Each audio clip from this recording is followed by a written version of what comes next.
bother to break at all and almost ends up in the boot. Sam Tordoff from the back of the grid up into 13th place, so 12 places gained on the first lap alone. Tim Lazell getting muscled out wide. But look who's a-coming, Sam Tordoff in the Grunt and Go Galaxie now unleashes all of the horses. Here he comes, and he just strolls on by, gets past Tim Lazell. Jonathan Lewis watches this battleship go past him, and he's not done yet. Sam Tordoff is closing now onto the tail of the Kerry Michael Cortina. Down they come towards Woodcote. Kerry can break later there, but Sam Tordoff, another couple of places gained on that straight alone. Jonathan Lewis now trying to keep Tim Lazell at bay, so Jonathan hangs on to the place. He's based these days near Snetterton, where he prepares many a race car, including lots and lots of minis that are here this weekend. Right, Tordoff on for another nice long straight here, so another place to be gained. Well, what's so impressive is that not only has it got the grunt down the straights, but it's also got pretty reasonable poise and balance through the corners as well. I expected him to lose out through the tight switchback of the chicane, but he managed to not only hold position, but get good propulsion out of it and onto the start-finish straight. Sam Tordoff on the first lap got past 12 cars. That last lap was a bit disappointing, only got 5. Must try harder. So Sam Tordoff really pressing on. Nick Swift, so the Mini is almost with him. Nick Padmore next, and here comes Tordoff then to the outside of Grant Williams. The Jaguar just about hangs onto the pace. The Welshman keeps the position, but you know what's going to happen next. Sam Tordoff will just, once the car's in a straight line, wave his foot at the throttle, and it will just go charging past. There he goes, there he does it. Exactly as described, David.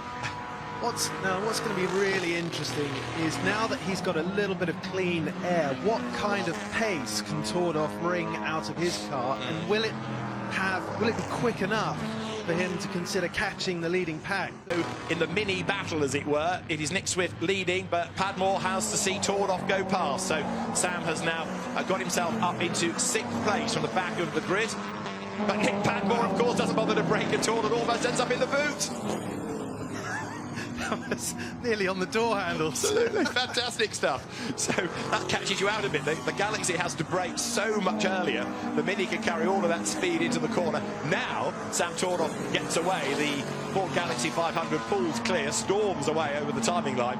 So he's up into the top 6. Next target, Nick Swift. So Nick's busy trying to get past the Cortina, but in 4th now, Mike Jordan and Sam Tordoff. Sam for the podium here is a real possibility. One of the great drives of the weekend, this. So nose to tail they run.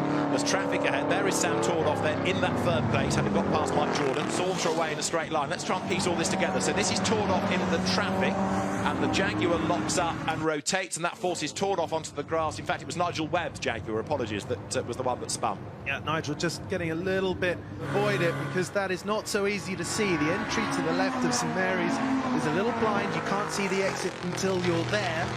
The circuit just dropping away, and the Jaguar parked the wrong way in the middle of it. I think it was Richard Butterfield's car that had the spin. There is Sam Tordoff then recovering. He's just gobbled up the real estate to get past Nick Swift, so he's got to do some of the hard work all over again. He's passed the Cortinas once. He's got 3 more minutes in which to get past them again. Nick Swift again, almost in the boot of the Galaxie, so close was he at the chicane, but now there's nothing he can do about that car that's just going to soar up. Good job from Tim Lazell.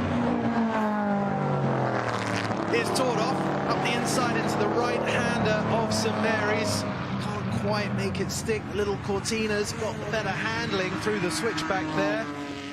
Imagine it will keep that advantage on the brakes down in. So there's one of the Cortinas about to fall victim, so that's another place gained back for Sam Tordoff. Remember, we were talking about the podium for him earlier on. He's going to do it all over again. Look at the way that he's closing on Mike Jordan as they get towards Woodcote, but of course he has to brake so much earlier. Kind of hits a metaphorical barrier. We can't get any closer because he's got to brake, so it'll be coming out of the chicane really, where he can next really think about using all of the grunt of the Galaxie. With only 90 seconds to go, look at the Cortina close, and now wait for that gap to open up again as all the power kicks in. What a fantastic aerial shot. You can see exactly what we've been talking about, the different characteristics of these various cars, each with their own strengths and weaknesses. Galaxie absolutely monstrous down the straight. Meanwhile, the 2 Cortinas that are sandwiching it much more dynamic and nimble in all of this. There he is, right on the tail of the Cortina. 45 seconds of the race remain.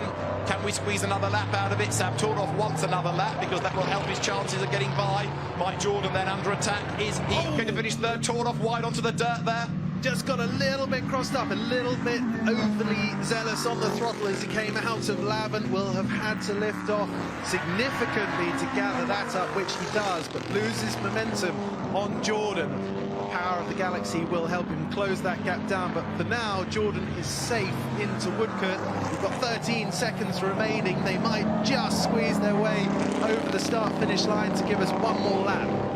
Clock ticks on down. The leader has gone by, so we're on to the last lap. Wilmot leading by 2.5 seconds. Mike Jordan hangs on to third. Sam Tordoff is almost there behind him then. He's been up ahead of Mike Jordan once in this race. He's got to find half a second and then get past the Cortina. Well, the half a second is gobbled up at the end of the pit straight as they go into Manchwick Corner. The two of them almost together with now less than a lap to go. Absolutely fantastic stuff. Now, Tordoff needs to keep it neat and tidy, because if he can maintain, at the very least, this gap, and he goes down the outside, using all of the power of the Galaxie, has to lift, because the outside line at Ford Water in the Galaxie is not going to be a particularly comfortable place for Tordoff to position his car. Jordan, meanwhile, takes the defensive inside line into St Mary's, gathers it all up for the switchback. But if Sam Tordoff can stay on the tail of the Cortina through this section, and he's sideways again at St Mary's, look, he shouldn't he be able to use the power in a straight line? Oliver Taylor's Cortina is closing.